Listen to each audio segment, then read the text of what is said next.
Hello everyone, स्वागत है आपका आज की इस वीडियो में। जो इंटेलिजेंस ब्यूरो का सिक्योरिटी असिस्टेंट एग्जीक्यूटिव वाला एग्जाम 2019 में हुआ था उसको डिस्कस करने वाले हैं। आज हम लोग जो इंग्लिश लैंग्वेज से रिलेटेड 20 क्वेश्चंस उस एग्जाम में पूछे गए थे, जिसका नोटिफिकेशन जारी हुआ था 2018 में और एग्जाम हुआ था फरवरी के अराउंड 2019 में, उससे 20 क्वेश्चंस डिस्कस करने वाले हैं। अभी जो नोटिफिकेशन जारी हुई है उसमें जो सिलेबस है वो कुछ इस प्रकार से है कि जो टीयर 1 होगा, जो कि कॉमन है एसए एग्जीक्यूटिव और एमटीएस जनरल के लिए, वो है कि general awareness, quantitative aptitude, numerical ability, और चौथा है इंग्लिश लैंग्वेज, और नंबर 5 पर है जनरल स्टडीज। इनमें से सभी के 20-20 क्वेश्चन पूछे जाएंगे, जिनमें से प्रत्येक क्वेश्चन 1 नंबर का होगा। तो इस प्रकार से 100 नंबर का पेपर पूछा जाएगा, जो कि आपको 1 घंटे के अंदर सॉल्व करना है। पिछली बार जब ये एग्जाम हुआ था तब जो समय सीमा थी वो 2 घंटे की थी। तो इस बार कंपटीशन इतना ज्यादा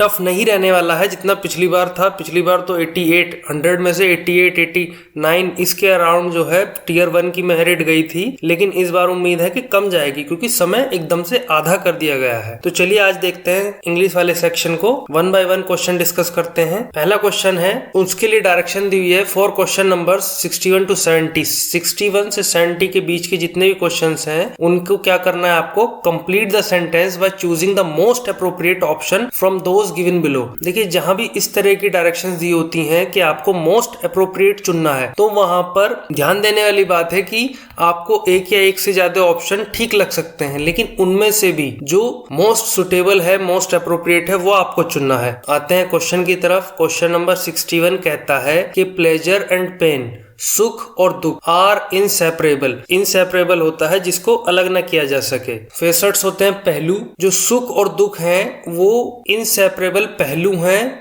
ब्लैंक पोर्शन दिया हुआ है, फिर उसके बाद है ह्यूमन एग्जिस्टेंस, जिसका मतलब होगा मानव अस्तित्व। इसका कुल मिलाकर के हिंदी अर्थ इस प्रकार से होगा कि सुख और दुख मानव जीवन के जो इनसेपरेबल, जिनको अलग न किया जा सके, ऐसे पहलू हैं। अब आप देखिए, जो 4 ऑप्शन है उनके हिंदी अर्थ देखिए। सबसे पहले इन का अर्थ होता है में, ऑन का अर्थ होता है पर, और ऑफ का अर्थ होता है का, और बाय का अर्थ होता है द्वारा। अगर आपको इन चारों के अर्थ पता हैं तो फिर आपको ये भी समझ में आ गया होगा कि करेक्ट आंसर होना चाहिए ऑफ। क्योंकि मैंने पहले जब इसका हिंदी अर्थ बताया था तो उसमें मैंने का ही यूज किया था कि जो सुख और दुख हैं वो ह्यूमन यानी कि मानव अस्तित्व के इनसेपरेबल, जिनको अलग न किया जा सके, ऐसे पहलू हैं मानव जीवन के। तो ऑफ सही आंसर होगा। अगले क्वेश्चन की तरफ चलते हैं। Is there dash fitness centre near your house. देखिए, इस क्वेश्चन में आपको 3 ऑप्शन दिए हुए हैं और चौथा है नन ऑफ दीज। 3 ऑप्शन क्या है, एन, द और ए। क्या इन तीनों में से कोई आ सकता है, या फिर चौथा आंसर रहने वाला है नन ऑफ दीज, वो आपको डिसाइड करना है। लेकिन उससे पहले आप लोग ए, एन और द के बारे में समझ लीजिए। ये हैं आर्टिकल्स। ए और एन है इंडेफिनेट आर्टिकल्स और द है डेफिनेट आर्टिकल। जो ए और एन का यूज होता है वो है एक और एनी की सेंस में, तो वहीं द का यूज होता है दिस और दैट की सेंस में। बहुत ज्यादा डिटेल में अभी आप लोगों को जाने की जरूरत नहीं है इस क्वेश्चन को सॉल्व करने के लिए। आप इतना समझ लीजिए कि ए और एन, एक की सेंस में तो इनका यूज होता ही है, और एनी की सेंस में भी ए और एन का यूज होता है। ए का यूज जो कॉन्सोनेंट से स्टार्ट होते हैं उनके साथ होता है, जबकि एन का यूज जो वोवल से स्टार्ट होते हैं उनके साथ होता है। तो वहीं द का यूज मैं पहले ही बता चुका हूं कि दिस और दैट की सेंस में होता है। अब वापस से आते हैं सेंटेंस की तरफ। Is their fitness centre near your house, कि क्या वहां कोई या क्या वहां एक फिटनेस सेंटर है तुम्हारे घर के पास में। तो देखिए, अगर यहाँ एनी दिया हुआ होता ऑप्शन में तो वो तो आप शॉर्ट उसको लगाते, लेकिन अगर आपको ये पता है कि ए और एन का यूज भी एनी की सेंस में हो सकता है, तब आप ए और एन में से ही यूज करेंगे इसको। अब फिटनेस के साथ में एन का यूज तो हो नहीं सकता, तो ए का यूज होगा। तो ए इज द करेक्ट आंसर। अब चलते हैं अगले क्वेश्चन की तरफ। He has hardly read dash book. Hardly का अर्थ होता है मुश्किल से ही, यानी कि नाम मात्र। नेगेटिव सेंस में इसका यूज किया जाता है। अब ऑप्शन की तरफ आते हैं। देखिए, अगर हम मैनी का यूज करते हैं तो मैनी के साथ में बुक नहीं होना चाहिए, क्योंकि मैनी है प्लूरल और बुक है सिंगुलर। तो या तो अगर बुक्स होता तब तो हम मैनी के बारे बारे में सोचते, मैनी गलत हो जाता है। अब आता है ऑल, ऑल के बाद में ऑल भी प्लूरल को दिखाता है तो ऑल भी नहीं आएगा, बाकी बचता है दा, और दा ही आएगा क्योंकि दा का जो यूज हुआ है वो दिस और दैट की सेंस में यूज हुआ है। तो जो सब्जेक्ट है या जो बोलने वाला है सेंटेंस क्या है, he has hardly dash book, तो जो इस सेंटेंस को बोल रहा है वो किसी पर्टिकुलर बुक की तरफ इशारा करते हुए कह रहा है कि उसने मुश्किल से ही इस पुस्तक को पढ़ा है। तो दा is the correct answer. Many, अनेक, ऑल, सभी, दा है एक डेफिनेट आर्टिकल और करेक्ट आंसर भी है दा। अब चलते हैं अगले क्वेश्चन की तरफ। Dash of pain is real and affects one's body, mind and spirit. देखिए एक्सपीरियंसिंग है जिरंड, एक्सपीरियंस सिंपल है नाउन जिसका अर्थ होता है अनुभव करना, एक्सपीरियंस्ड हो जाता है पार्टिसिपल। अब देखिए एक्सपीरियंसिंग ऑफ पेन, अगर ऑफ नहीं होता तो आप एक्सपीरियंसिंग पेन, एक्सपीरियंसिंग का यूज कर सकते थे, लेकिन यहाँ पर ऑफ का यूज हुआ है जो कि एक प्रीपोजिशन है। तो प्रीपोजिशन का यूज जनरली जिरंड से पहले होता है ना कि बाद में, तो एक्सपीरियंसिंग का यूज नहीं होगा यहाँ पर यूज होगा एक्सपीरियंस का। Experience of pain is real, यानी कि जो पीड़ा का अनुभव है वो वास्तविक है, और एंड अफेक्ट्स और प्रभाव डालता है वंस बॉडी, एक के शरीर पर, दिमाग पर, और उसकी जो स्पिरिट है यानी कि जो उसकी आत्मा है उस पर प्रभाव डालता है। करेक्ट आंसर होगा एक्सपीरियंस। चलते हैं अगले क्वेश्चन की तरफ। He drove with dash care and hence was fined by traffic police. Drove drive की सेकंड फॉर्म है, ड्राइव का अर्थ होता है चलाना। उसने केयर, अब केयर के साथ हम लोगों को देखना है कि मच आएगा, लिटिल आएगा, ऑल आएगा, या फिर नन ऑफ दीज, कुछ नहीं आएगा। अब आप इसका एग्जांपल सबसे पहले हम मच लगा करके देखते हैं, हिट एंड ट्रायल वाला मेथड अपनाते हैं। हम देखते हैं कि ही ड्रॉव विद मच केयर, उसने बहुत ज्यादा सावधानी से चलाया, एंड हैंस, और इसलिए उसके ऊपर ट्रैफिक पुलिस के द्वारा फाइन किया गया। तो क्या ये संभव है कि वो बहुत ज्यादा सावधानी से चलाए और ट्रैफिक पुलिस उसके ऊपर फाइन कर दे? तो ऐसा नहीं होगा। ऑल और मच दोनों सेम सेंस में यूज हो रहे हैं, पॉजिटिव सेंस में, लेकिन हम लोगों को यहाँ पता चल रहा है कि एंड हैंस वाला जो पोर्शन है उससे के यहाँ पर नेगेटिव वर्ड का यूज होना चाहिए। तो एकमात्र जो नेगेटिव सेंस कन्वे कर रहा है वो कर रहा है लिटिल। इन सब के मीनिंग देखिए पहले। मच का मतलब होता है अधिक, ऑल का मतलब सभी, लिटिल का ना के बराबर। अगर हम लोग लिटिल का यूज करते हैं तो ही ड्रॉव विद ना के बराबर, यानी कि उसने ना के बराबर केयर है, सावधानी के साथ चलाई गाड़ी, और इसलिए उसको जो है ट्रैफिक पुलिस के द्वारा फाइन कर दिया गया। क्लियर है? तो यहाँ पर लिटिल यूज किया जाएगा। अगले क्वेश्चन की तरफ चलते हैं। Dash cultural diversity attracts tourist from all over the world. अब देखना है इंडियाज आएगा, इंडिया आएगा, बोथ ए या बी यूज करते सकते हैं, या फिर नन ऑफ दीज इनमें आएगा। देखिए भारत की कल्चरल यानी कि सांस्कृतिक जो भिन्नता है वो आगंतुकों या फिर सैलानियों को अट्रैक्ट करती है, आकर्षित करती है, from all over the world, पूरी दुनिया से। तो भारत की या फिर भारतीय होना चाहिए, तो या तो इंडियाज होगा या फिर इंडियन होगा। तो इंडियन तो है नहीं, इंडिया है, तो वो यूज होगा नहीं, तो इंडियाज ही करेक्ट आंसर होगा। अगले क्वेश्चन की तरफ चलते हैं। I have been to dash doctor whose name figured in the Times of India. मैं उस डॉक्टर के पास गया हूँ या जा चुका हूँ जिसका नाम टाइम्स ऑफ इंडिया में आया था। देखिए एन और एनी आएगा नहीं, क्योंकि एन तो इसलिए नहीं आएगा क्योंकि डी से स्टार्ट हो रहा है, वोवल से स्टार्ट नहीं है, और एनी कोई की सेंस नहीं होगी। यहाँ पर दिस और दैट डॉक्टर की सेंस में दा का यूज किया जाएगा कि मैं उस डॉक्टर के पास जा चुका हूं जिसका टाइम्स ऑफ इंडिया में नाम आया था। तो इस क्वेश्चन में डैश के स्थान पर दा का यूज किया जाएगा। अगले क्वेश्चन की तरफ चलते हैं। The dash monkeys that escaped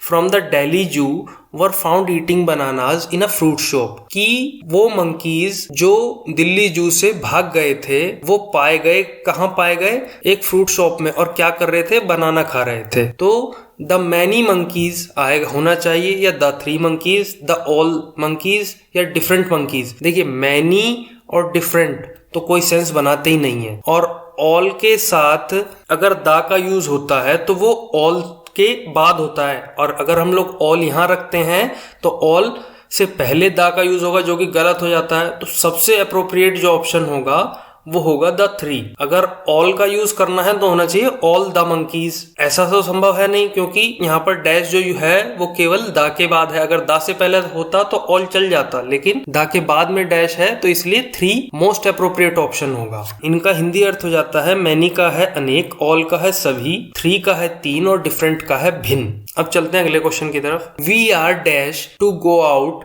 for a picnic tomorrow. हम लोग आने वाले कल में पिकनिक पर जाने का विचार कर रहे हैं या फिर प्लानिंग कर रहे हैं। ये तो हुआ इसका हिंदी अर्थ। अब प्लानिंग ही कैसे आएगा, देखिए we are planning, we plus are verb की फर्स्ट फॉर्म प्लस आईएनजी। क्यों? क्योंकि ये है प्रेजेंट कंटिन्यूअस टेंस, इसमें आर के साथ में वर्ब की फर्स्ट फॉर्म प्लस आईएनजी का यूज होता है। प्लान खत्म हो जाएगा, थिंक खत्म हो जाएगा, प्लान्स खत्म हो जाएगा, रहेगा प्लानिंग। प्लान का अर्थ होता है योजना बनाना और थिंक का अर्थ होता है विचार करना। अब चलते हैं अगले क्वेश्चन की तरफ। The train must dash reached Delhi by now. देखिए अगर खाली मस्ट होता तो मस्ट के साथ में वर्ब की फर्स्ट फॉर्म का यूज होता है, लेकिन मस्ट के बाद में डैश है और उसके साथ में रीच्ड है। ये तो फाइनल है, यानी कि ये दिया हुआ है। इसके साथ में आपको देखना है हैज, हैड, हैव। मस्ट के साथ में हैव का यूज होता है, हैज और हैड का यूज नहीं होता है।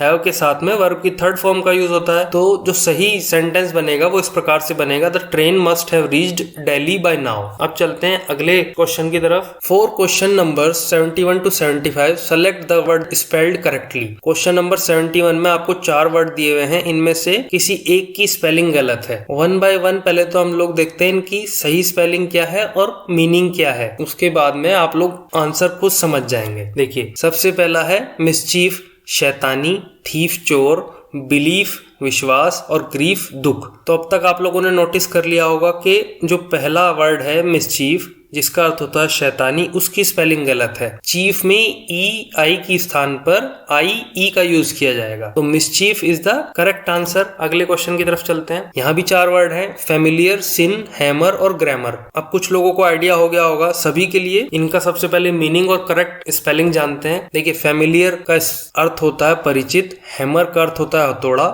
सिन पाप और ग्रामर व्याकरण। देखिए ग्रामर में ई आर के स्थान पर होना चाहिए ए आर, तब वो करेक्ट स्पेलिंग होगी। अगले क्वेश्चन की तरफ चलते हैं। Focal, vocal, vehicle, local. 4 word दिए हैं, लगभग सेम प्रोनाउंसिएशन सबकी हो रही है, लेकिन स्पेलिंग में कहीं ना कहीं एक पेच है। सबसे पहले चारों का मीनिंग देखते हैं। फोकल का अर्थ होता है केंद्रीय, सेंट्रलाइज्ड। व्हीकल का अर्थ होता है वाहन, वोकल का अर्थ होता है स्वर और लोकल का अर्थ होता है स्थानीय। तो आपने नोटिस कर लिया होगा कि व्हीकल की स्पेलिंग गलत है, CAL के स्थान पर होना चाहिए CLE। अगले क्वेश्चन की तरफ चलते हैं। Carpenter, dentist, doctor, plumber. इसमें तो स्पष्ट समझ में आ रहा है कि डेंटिस्ट की स्पेलिंग गलत है, फिर भी चारों का जो है एक बार देख लेते हैं हिंदी मीनिंग क्या कहता है। कारपेंटर होता है बढ़ई, डॉक्टर होता है चिकित्सक, डेंटिस्ट ई नहीं आएगा टी के बाद में जो यूज हुआ है क्वेश्चन में, सही स्पेलिंग होगी DENTIST, जिसका अर्थ होता है दंत चिकित्सक। प्लम्बर नलसाज, जो टोंटी टंकियां ठीक करते हैं उनको प्लम्बर बोला जाता है। शुद्ध हिंदी की बात करें तो नलसाज का यूज हुआ है। अगले क्वेश्चन की तरफ चलते हैं। वोल्केनो,